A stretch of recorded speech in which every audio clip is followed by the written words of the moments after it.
بسم اللہ الرحمن الرحیم اللہم صلی وسلم وبارک علی سیدنا مولانا محمد وآلہ وصحبہ اجمعین۔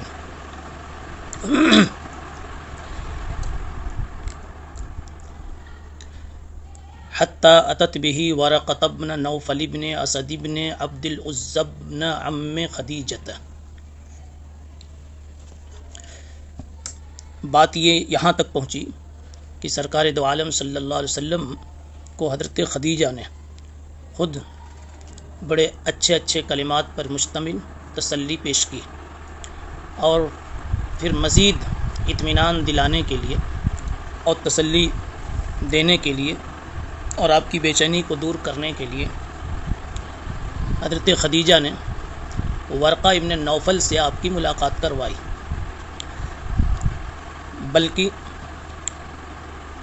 بیہقی میں امام بیہقی رحمۃ اللہ علیہ نے دلائل النبوہ میں حضرت سعید ابن مسیب رحمۃ اللہ علیہ سے ایک مرسل روایت یہ نقل کی ہے کہ حضرت خدیجہ رضی اللہ تعالی عنہا ورقہ ابن نوفل کے پاس جانے سے پہلے وہ ایک جگہ اور لے گئیں آپ کو۔ حضرت عداس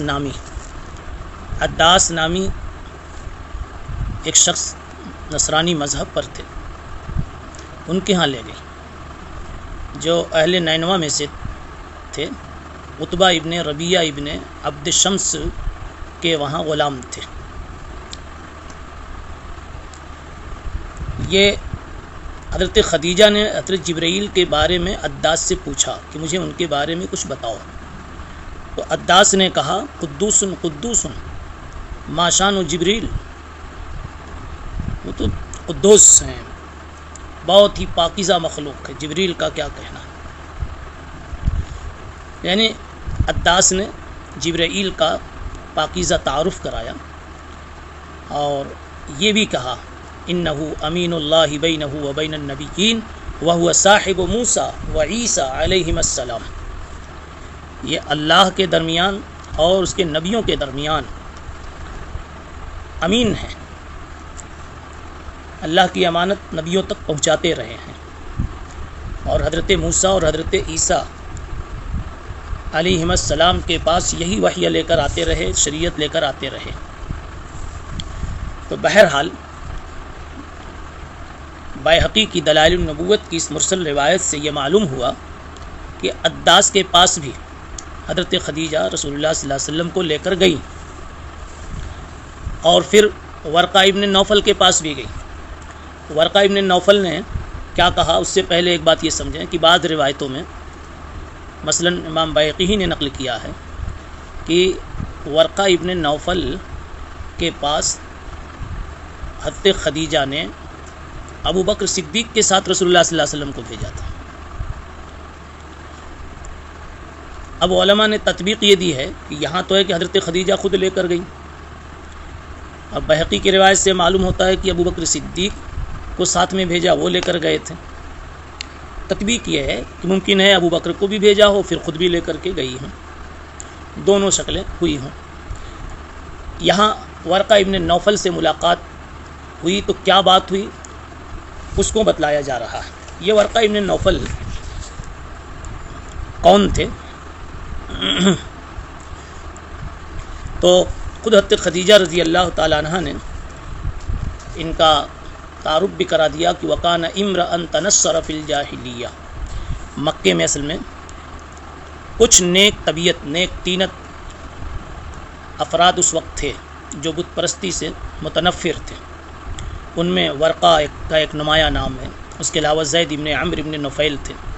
یہ دونوں دین حق کی تلاش میں، بت پرستی ان کی طبیعت کو نہیں بھاتی تھی، وہ جانتے تھے کہ یہ غلط ہے، بتوں سے ہمیں کچھ ملتا نہیں، پھر اس کی عبادت کیوں کریں، جو سب کچھ دینے والا ہے اس ہستی کی عبادت کی جائے۔ تو اس کا طریق معلوم کرنے کے لیے اور دین حق معلوم کرنے کے لیے ورقہ اور زید ابن عمرو ابن نفیل یہ دونوں ملک شام گئے، اس لیے کہ شام میں آسمانی دین کے اچھے علماء موجود تھے، تو وہاں بعض راہب ایسے مل گئے جو اصل دین نصرانیت پر، دین عیسائیت پر قائم تھے، چنانچہ وہ ان کے ہاتھ پہ نصرانی ہو گئے اسی کو یہاں کا وکان امرأن تنصر فی الجاہلیہ. تو ورقہ تو یہاں مسلمان ہو گئے. زید ابن عمرو ابن نفیل ایک یہودی عالم کے پاس پہلے گئے اور اس سے کہا کہ اپنے دین کے بارے میں مجھے بتاؤ، شاید میں تمہارے دین میں داخل ہو جاؤں. تو اس یہودی عالم نے کہا اگر ہمارے دین میں داخل ہونا چاہتے ہو تو کچھ اللہ کا غضب بھی آپ کو جھیلنا پڑے گا. تو زید ابن عمرو ابن نفیل نے کہا اللہ کے غضب سے بچنے ہی کے لیے تو میں صحیح دین کی تلاش میں نکلا ہوں، پھر اس دین میں تمہارے دین میں داخل ہونے سے کیا فائدہ؟ تو اس کے علاوہ کوئی اور دین بتاؤ. تو اس نے کہا پھر تم دین حنیفی میں داخل ہو جاؤ.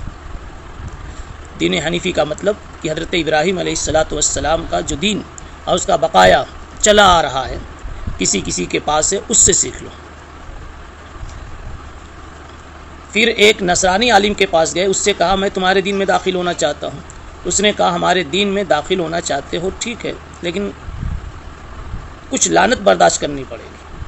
اس لیے کہ معلوم تھا ان لوگوں کی کہ ہمارے دین میں لوگوں نے خلط ملط کر دیا. اس نے بھی یہی رائے دی کہ دین ابراہیمی تلاش کر لو.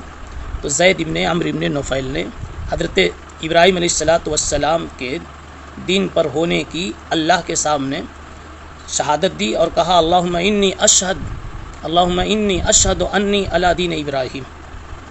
یہ ورقہ ابن نوفل کی بات آئی تو ان کے ساتھی زید ابن عمرو ابن نفیل کی بھی بات آپ کو سنا دی گئی. تو زید ابن عمرو ابن نفیل تو دین ابراہیمی پر رہے اور ورقہ نصرانی بن گئے، اور ان کو ایک سچے اچھے عالم مل گئے، ان کی برکت سے وہ نصرانی بن گئے، عیسائی بن گئے. حضرت خدیجہ انہی کا تعارف کرا رہی ہیں کہ وکان امرأن تنصر فی الجاہلیہ وکان یکتب الکتاب العبرانی. ابھی تو یہ بعد میں سنیں گے آپ کہ حضرت خدیجہ ورقہ کے پاس گئیں تو ورقہ نے نبی پاک صلی اللہ علیہ وسلم کو کیا کہا وہ ایک سطر کے بعد سنیں گے. ابھی ورقہ کے تعارف میں اور بھی کہہ رہی ہیں کہ ورقہ عبرانی زبان لکھنا پڑھنا جانتے تھے. وکان یکتب الکتاب العبرانی فیکتب من الانجیل بالعبرانیہ. تو وہ انجیل کو عبرانی زبان میں لکھتے تھے، جتنی بھی اللہ توفیق دیتے تھے وہ لکھتے تھے. اصل میں انجیل سریانی زبان میں تھی، اور آپ سمجھیں سریانی زبان اور پہلے ہے عبرانی زبان بعد میں. علماء نے لکھا ہے کہ سریانی کو سریانی اس لیے کہا جاتا ہے کہ سرن سے یہ لفظ مشتق ہے. آدم علیہ السلام کو حق تعالی شانہ نے جو کچھ باتیں بتائی تھی وہ چپکے سے خاموش طریقے پر بتائی تھی، خاموش طریقے پر بتائی تھی. اس زبان کا نام سریانی پڑ گیا. اسی زبان میں انجیل بھی آئی تھی. علامہ انور شاہ کشمیری رحمۃ اللہ علیہ نے بتلایا ہے، فیض الباری میں ہے کہ سریانی یہ سوریا کی طرف یعنی ملک شام کی طرف منسوب ہے. عبرانی زبان یکتب بالعبرانیہ، یہ عبرانی زبان کیا چیز ہے؟ اس کے بارے میں یہ منقول ہے کہ حضرت ابراہیم علیہ السلام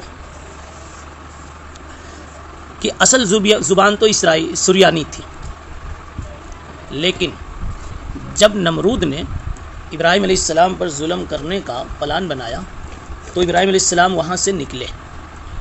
راستے میں ایک دریا پڑا. دریا پار کرتے ہوئے اس کے آدمی، نمرود کے آدمی کا قافلہ نظر آیا.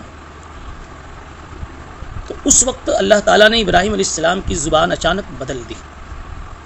اس نے یہ کہہ کے بھیجا تھا کہ وہ ایسی زبان بولتے ہیں، سریانی زبان بولتے ہیں، ان کو پکڑ کے لاؤ. بلکہ کچھ ایسا بھی کہا ملتا ہے کتابوں میں کہ جو سریانی زبان بولتا ہے اس کو پکڑ کے لاؤ. تو ابراہیم علیہ السلام کی زبان اس وقت اللہ تعالیٰ نے بدل دی. اب جو آدمی آ کر آپ سے ملے بھی تو زبان چونکہ دوسری تھی، بدل گئی تھی، اس لیے ابراہیم علیہ السلام بچ گئے. اور چونکہ یہ زبان دریا پار کرتے ہوئے بنی تھی، اور عبر یعبرو کے معنی آتے ہیں دریا پار کرنے کے، اس لیے اس زبان کا نام پڑ گیا عبرانی. تو بہرحال انجیل تو تھی سریانی زبان میں، لیکن عبرانی زبان میں اس کو لکھتے تھے، اور ایک روایت یہ ہے کہ عربی زبان میں لکھتے تھے، عربوں کی رعایت میں ورقہ ابن نوفل لکھتے تھے۔ وکان شیخا کبیرا، ورقہ ابن نوفل اس وقت بڑے بوڑھے تھے اور نابینا ہو گئے تھے، بڑے بوڑھے تھے، شیخ بڑی عمر کے تھے، نابینا ہو گئے تھے۔ فقالت لہو خدیجہ یبن عم، ان سے حضرت خدیجہ نے کہا، یبن عم میں میرے چچا کے بیٹے، اسمع من ابن اخیق، آپ اپنے بھتیجے سے سنو، یہ کچھ سنانا چاہتے ہیں۔ یعنی رسول اللہ صلی اللہ علیہ وسلم کو آگے کر دیا اور کہا کہ آپ اب اپنے اس بھتیجے کی کہانی سنیے، یہ کچھ کہنا چاہتے ہیں۔ فقال له ورقہ، ورقہ نے کہا، یبن اخی ماذا ترى، میرے بھتیجے کیا کہنا چاہتے ہو، کیا مسئلہ ہے تمہارا؟ فاخبرہ رسول اللہ صلی اللہ علیہ وسلم خبر ما رأى، تو رسول اللہ صلی اللہ علیہ وسلم نے فرمایا وہ سب کچھ سنا دیا جو آپ نے غار حرا میں دیکھا۔ تو ورقہ نے کہا، ھذا الناموس، فقال له ورقہ، ھذا الناموس الذي نزل اللہ علی موسیٰ، یہ وہی فرشتہ ہے، یہ وہی فرشتہ ہے جس کو اللہ نے موسیٰ پر نازل کیا تھا۔ ورقہ نے پوری بات سن کر کے فوراً کہہ دیا کہ آپ کوئی دوسرا خیال نہ لاویں، اور کوئی بھی کوئی دوسرا خیال نہ لاویں، یہ تو وہی جبریل ہیں، وہی فرشتہ ہے جو موسیٰ علیہ السلام کے پاس آیا کرتا تھا۔ عربی میں ایک لفظ ناموس ہے اور ایک لفظ جاسوس ہے۔ رازدار کو ناموس کہتے ہیں، جو اچھے راز کا ہم راز ہوتا ہے، اور اگر شر کے معاملے میں کوئی آپ کی پوشیدہ بات اپنے پاس محفوظ رکھتا ہے تو اس کو جاسوس کہتے ہیں۔ تو ناموس بول کر کے فرشتہ مراد ہے، صاحب امانت اور صاحب راز مراد ہے، کہ یہ تو وہی فرشتہ ہے، چاہے وہ جبریل ہو چاہے اسرافیل ہو، یہ ایک رازدار ہے اللہ کی طرف سے جو موسیٰ علیہ السلام پر آیا کرتا تھا اور آپ کے پاس بھی آیا ہے۔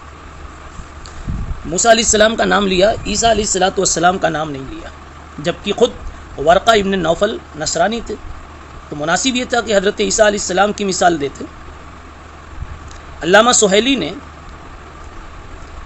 روض العنف میں اس کا جواب دیا ہے کہ نصرانی لوگ عیسیٰ علیہ السلام کو پیغمبر نہیں مانتے تھے بلکہ خدا کا بیٹا کہتے تھے، یعنی نبوت سے اٹھا کر بنوت تک وہ بات انہوں نے پہنچا دی، اس لیے عیسیٰ پر وحی آنے کا تصور نہیں تھا، اس وجہ سے انہوں نے اس نبی کا نام لیا جن کی نبوت کے بارے میں کوئی اختلاف نہیں تھا۔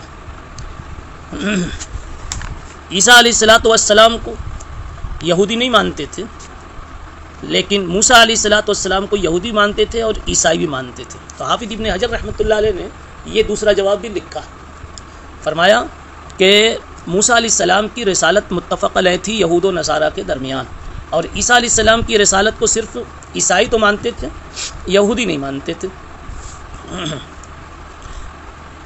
ایک وجہ یہ بھی ہو سکتی ہے کہ موسیٰ علیہ السلام کے پاس آنے والی شریعت، اس میں احکام تھے، اور عیسیٰ علیہ السلام کے پاس جو آنے والی شریعت تھی اس میں احکام بہت کم تھے، نصیحت کی باتیں زیادہ تھیں، اور شریعت کا اصل مقصد ہوتا ہے بندوں کو احکام بتانا تاکہ اس کے مطابق بندے سے اپنی زندگی گزار سکیں۔ اب آگے ورقہ ابن نوفل نے اپنا جذبہ بھی بتایا، یا لیتنی فیہا جزعا، کاش میں اس وقت طاقت والا ہوتا، جزعن قوت والا اور طاقت والا ہوتا، اور کاش یا لیتنی اکون حیا، میں زندہ ہوتا، اذ یخرجک بھی ہے، یخرجک قومک، جبکہ آپ کی قوم آپ کو نکالے گی۔ آپ صلی اللہ علیہ وسلم نے فرمایا، او مخرجیہم، کیا مجھے یہ نکالیں گے؟ آپ نے فرمایا ہاں، لم یأت رجل قط بمثل ما جئت به الا عودیہ، جو چیز آپ نے پیش کی ہے ایسی جس نے بھی بات سنائی ہے آ کر کے اس کے ساتھ عداوت کی گئی ہے، الا عودیہ، اس لیے وہ دن آنے والا ہے۔ اور پھر کہا جذبات میں ڈوب کر، وَإِن يُدْرِكْنِي يَوْمُكَ أَنْصُرْكَ نَصْرًا مُعَزَّرًا، اگر مجھ کو آپ کا وہ زمانہ، یعنی آپ کی نبوت و رسالت کے پھیلنے کا زمانہ ملتا تو میں آپ کی بھرپور مدد کرتا، لیکن ورقہ زیادہ دن تک حیات نہیں رہے، وفات پا گئے۔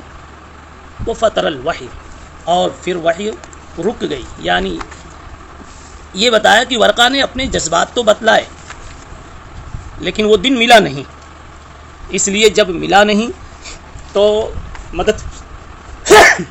کرنے کی نوبت آئی نہیں، اس سے پہلے ہی دنیا سے رخصت ہو گئے۔ پھر راوی کہتے ہیں کہ فطر الوحی کچھ دنوں کے لیے اور کچھ سالوں کے لیے، قول کے مطابق 3 سال کے لیے، ایک قول کے مطابق 2.5 سال کے لیے، ایک قول کے مطابق 6 مہینے کے لیے وحی کے آنے کا سلسلہ موقوف رہا۔ اس کو کہا وہ فطر الوحی، وحی رک گئی۔ اب ایک مسئلہ یہ ہے جس کو اگلی مجلس میں حل کریں گے کہ کیا ورقہ پھر مسلمان مانے جائیں گے؟ انشاءاللہ اگلی مجلس میں اس کا جواب دیا جائے گا۔ سبحان اللہ و بحمدہ، سبحان اللہ العظیم۔